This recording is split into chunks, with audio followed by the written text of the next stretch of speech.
அஹ் இன்றைய நாளிலும் நம்ம இயற்கை செய்தியா ஒரு விலங்கு குறித்து தான் நம்ம பார்க்க போறோம். அது என்ன விலங்கு அப்படின்னு சொல்லி பார்த்தா, அது நம்ம வீட்டுல வளர்க்கக்கூடிய ஏற்கனவே விவசாய நிலங்களுக்கு விவசாயத்துல உள்ளவங்க அனைவருமே இந்த விலங்கை தன்னுடைய வீட்டுல வச்சிருப்பாங்க. அது என்ன அப்படின்னா மாடுதான். மாடை குறித்து நம்ம அநேக முறை நம்ம இதை தியானிச்சிருக்கோம். இன்றைய நாளிலும் அதை குறித்து தான் இன்னைக்கு நம்ம தியானிக்க போறோம். என்ன அப்படின்னு சொல்லி பார்க்கும்போது, மாடு அத மாடுல பார்த்தா பசுமாடு, எருது இது 2 வகையான மாட குறித்து இருக்கு. இதுல பசுமாடு அப்படின்னு சொல்லி பார்த்தாலும் சரி, அது எருதுவா இருந்தாலும் சரி, நம்மளுடைய தேவைகளை நிறைவு செய்யக்கூடிய ஒரு விலங்கினமா தான் இருக்கு. பசுமாடு அப்படின்னு சொல்லி பார்க்கும்போது, அது நமக்கு நிறைய பால் தரக்கூடிய காரியங்களா இருக்கட்டும், அநேக காரியங்களுக்கு அது நமக்கு உதவி செய்யக்கூடிய வகையில தான் இருக்கு. இதனுடைய இதய துடிப்பு அப்படின்னு சொல்லி பார்க்கும்போது வினாடிக்கு 60 to 70 வரை இருக்கும். இதனுடைய உடல் எடை அப்படின்னு பார்க்கும்போது 545 கிலோகிராம் வரை எடை இருக்குன்னு சொல்லி பார்க்குறோம். இதனுடைய கண்கள் எப்படி இருக்கும் அப்படின்னு சொல்லி பார்த்தோம்னா 360 டிகிரி அளவுக்கு ஏறக்குறைய அதை சுத்தி பார்க்கக்கூடிய அளவுக்கு ஒரு வட்டம் போல அதை சுற்றி தன்னுடைய கண்களை பார்க்கக்கூடிய அளவுக்கு அதனுடைய கண்களோட அமைப்பு இருக்கும். இந்த மாடை பொறுத்த வரைக்கும் நமக்கு எப்படி இருக்கும் அப்படின்னு சொல்லி பார்த்தோம்னா, அதனுடைய மேல் தாடையில வந்து என்ன இருக்காது அப்படின்னா பற்கள் இருக்காது. கீழ்த்தாடையில தான் கீழ்ப்பகுதியில தான் பற்கள் இருக்கும். இதுக்கு மாட்டுக்கு பொதுவா எப்படி எத்தனை வயிறு இருக்குன்னு சொல்லி பார்த்தோம்னா 4 வகையான வயிறுகள் இருக்கும். ஒண்ணு வந்து ருமேன் சொல்றது, இன்னொன்னு அபோசம் சொல்றது, இன்னொன்னு ரெடிகுலம், அடுத்தது 4வதா என்ன சொல்றோம்னா ஓமஸ்டம் அப்படின்னு சொல்லி 4 வகையான வயிறு இருக்கு. இதுல முதல் வயிறு ருமென்ங்கிறது வந்து பார்த்தோம்னா பெரிய அளவுல பெரிதா இருக்கும். அதுதான் என்ன பண்ணும் அப்படின்னா அந்த அசை போடக்கூடிய உணவை வந்து நொதிக்க செய்யக்கூடிய அறையா பயன்படுது. கடைசியில இருக்கக்கூடிய அந்த ஓமசம் அப்படிங்கிறது நம்ம மனித குடல் போல அதனுடைய செயல்பாடு இருக்கும். இதனுடைய சராசரியான ஆயுட்காலம் எவ்வளவு ஆண்டுகள் அப்படின்னு சொல்லி பார்த்தோம்னா, நம்ம வீட்டுல வளர்க்கக்கூடிய மாடு அப்படி இருந்ததுன்னா 7 ஆண்டுகள் வரைக்கும் அது உயிர் வாழக்கூடியது. இதே நம்ம வீட்டுல வளர்க்காம அது சுற்றி திரியக்கூடிய அந்த மாடா இருந்தது அப்படின்னா 15 ஆண்டுகள் வரைக்கும் வாழக்கூடிய ஒரு இதுவா இருக்கும்.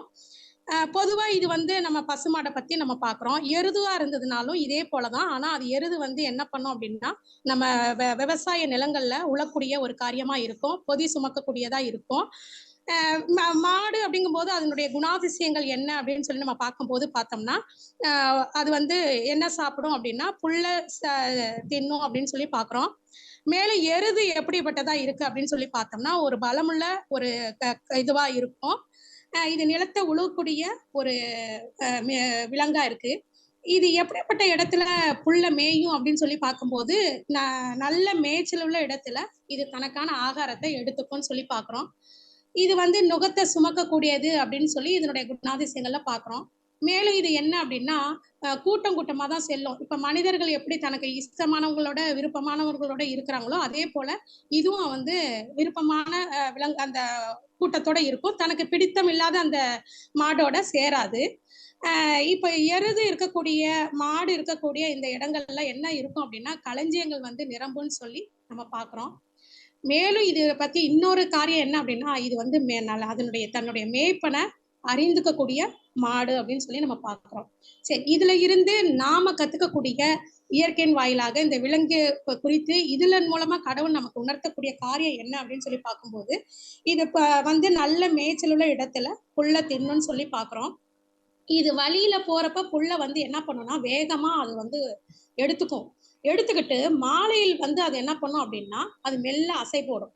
அது போலதான் நாம என்ன பண்ணணும் அப்படின்னா தேவ பிள்ளைகள் நம்ம வந்து எப்படி இருக்கணும், சபையில கேட்ட சத்தியங்களை வீட்டிற்கு கொண்டு போய் அதை என்ன பண்ணணும், அதை நம்ம வந்து தியானிக்க பழகணும். சங்கீதம் 1:2 வசனம் எப்படி சொல்லுதுன்னா இரவும் பகலும் தியானமா இருக்கிற மனுஷன் கர்த்தருடைய வேதத்துல நம்ம வந்து பிரியமா இருக்கும்போது அதை பாக்கியவான்னு சொல்லி படிக்கிறோம். அப்போ தேவ பிள்ளைகள் நாம எப்படி இருக்கணும் அப்படின்னா கேட்ட சத்தியத்தை மறுபடியுமா என்ன பண்ணணும் அதை ஆராய்ந்து படிச்சு பழகும் போது நம்ம வந்து அந்த மாடு புல்ல எப்படி அது அசை போடுது, எப்போதுமே அசை போட்டுட்டு இருக்கிற மாதிரி நம்ம தேவ வசனம் நம்மளோட வாயில இருக்கணும், இருதயத்துல இருக்கணும்னு சொல்லி நம்ம பாக்குறோம்.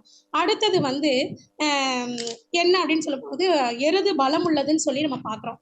எருது பலம் உள்ளது அப்படின்னா அது வந்து நிலத்தை உழுவுறதுக்கு அது ஒரு காரியமா இருக்குன்னு சொல்லி நம்ம பார்க்கிறோம். அடுத்தது இது நல்ல மேய்ச்சல் உள்ள இடத்துல அது மேயுன்னு சொல்லும் போது, நம்ம சபைக்கு வரும்போது நம்ம ஏனோ தானோன்னு இல்லாம ஒரு கடமையா நினைக்காம, ஒரு கடமைக்கு நம்ம போறோம், சபைக்கு இன்னைக்கு நம்ம போகணும் அப்படின்னு நினைச்சு நம்ம வராம, நம்ம வார்த்தைகளை தேவ வசனம் இன்னைக்கு என்ன கத்துக்க போறோம், இதுல இருந்து நம்ம வாழ்க்கையில நம்ம எதை வந்து பயன்படுத்த போறோம் அப்படிங்கிற ஒரு நல்ல ஒரு காரியமா நம்ம நினைக்கணும். அது வந்து நுகத்தை சுமக்கிற மாடு அப்படின்னு சொல்லும் போது, அது நுகம்ங்கிறது என்ன அப்படின்னா தாழ்மையை குறிக்குது, கீழ்ப்படிதலை குறிக்குது. அப்ப அந்த கீழ்ப்படிதல் நம்ம கிட்ட வரும்போது நம்ம கடவுள் சொல்ற வார்த்தைகளை கேட்கக்கூடியவர்களா நம்ம இருப்போம், நம்ம அதன்படி செய்யக்கூடியவர்களாகவும் நம்ம இருப்போம்.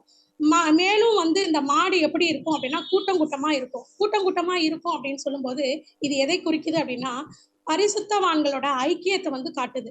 அதாவது சகல பரிசுத்தவான்களோடு கூட கிறிஸ்துவின் அன்பை அறிய வேண்டும் அப்படின்னு சொல்லி எபேசியர் 3:18 நம்ம வாசிக்கிறோம். அதாவது பரிசுத்தவான்களோட நம்ம எப்படி இருக்கிறோம் அப்படின்னா வேத வாசிப்பா இருக்கட்டும், ஜெபமா இருக்கட்டும், பரிசுத்தவான்களோட இருக்கக்கூடிய ஐக்கியமா இருக்கட்டும், இந்த மூணுமே நமக்கு என்னத்தை தரும் அப்படின்னு சொல்லுறாங்க அப்படின்னா ஒரு சந்தோஷத்தை தரும் அப்படின்னு சொல்றாங்க.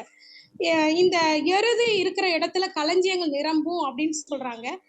எருது அப்படின்னா இது களஞ்சியம் அப்படின்னா என்ன அப்படின்னா நீதிமொழிகள் 14:4 எருதுகள் இல்லாத இடத்தில் களஞ்சியங்கள் வெறுமையா இருக்கும், காளைகளின் வெள்ளத்தினாலே மிகுந்த வரத்துண்டு. அப்ப நான் வந்து களஞ்சியங்கள் நிரம்பப்படுதல் அப்படிங்கும் போது என்னத்தை குறிக்குது அப்படின்னா நம்ம சபையில ஆத்துமாக்கள் வந்து நிரம்பக்கூடிய ஒரு காரியத்தை குறிக்குது அப்படின்னு சொல்லி நம்ம பாக்குறோம்.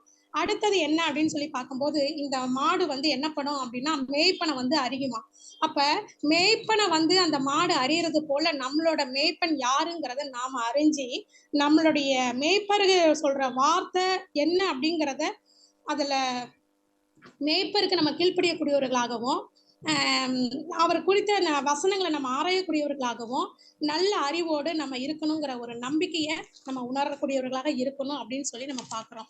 மேலும் இந்த மாடு வந்து அடிக்கப்படும்படியாக ஒரு வேத வசனத்தில் நம்ம பார்க்கிறோம். நீதிமொழிகள் 7:22 இந்த அடிக்கப்படும்படியா செல்லக்கூடிய மாடு அப்படிங்கும் போது யாரை குறிக்குதுன்னா தேவ ஜனங்கள் வந்து அடிக்கப்படுகிற காரியத்தை தான் நம்ம இதை பார்க்கிறோம்.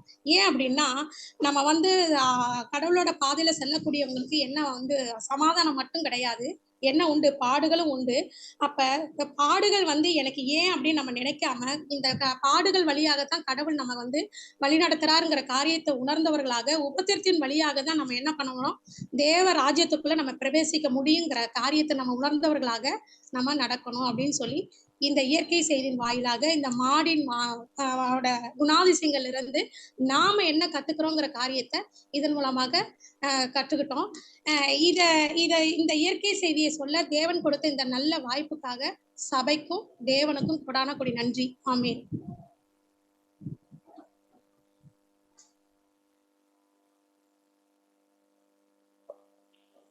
நல்லதொரு இயற்கை செய்தியை நம்மிடையே பகிர்ந்து கொண்ட சகோதரியை தேவன் ஆசீர்வதிப்பாராக. சபையின் சார்பாக உங்களுக்கு நன்றியை தெரிவித்துக் கொள்கிறோம். அடுத்ததாக நாம்